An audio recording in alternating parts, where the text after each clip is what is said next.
আল্লাহ বলবেন যে খেল্লা না, ইন্নাহা লাযা, এটা লেলিহান আগুন, নাযাআতাল লিশওয়া, যা মানুষের চামড়া খসে দেবে। সুম্মা তাদউ মান আদবারা ওয়া তাওয়াল্লা, অতঃপর এই লেলিহান আগুন মানুষকে ডাকবে যারা অহংকার করত দ্বীন শিখতে, যারা অহংকার করত নামাজ পড়তে, যারা অহংকার করত দাড়ি কেটে ফেলতো, যারা অহংকার করে টাকনুর কোথায় কাপড় আছে সেটা খেয়াল করতো না, যারা অহংকার করে বাপ মায়ের পরোয়া করতো না, যারা অহংকার করে শিরক বিদআতের পরোয়া করতো না, যারা অহংকার করে নামাজ রোজা হজ যাকাতের পরোয়া করতো না,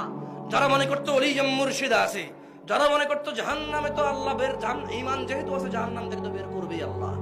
এই ধরনের মন মানসিকতার মানুষকে জাহান্নাম ডাকবে।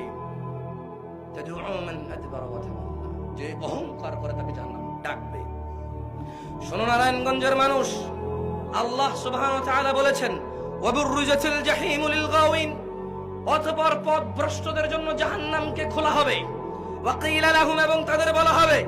আইনামা কুনতুম তা'বুদুন, কোথায় তোমাদের সেই ইলাহগুলো যাদের তোমরা ইবাদত করতে, মিন দুনিল্লাহ হাল ইয়ানসুরুনাকুম আও ইয়ানতাসিরুন, আল্লাহর পরিবর্তে যাদেরকে তোমরা ডাব নারকেল দিতে, আল্লাহর পরিবর্তে যে চিরুনি নিয়ে আসতো, যে চিরুনি দিয়ে আশ্রয় মেয়ের বিয়ে হয়ে যাবে, 3 রাস্তা 4 রাস্তা সন্ধ্যা দুপুর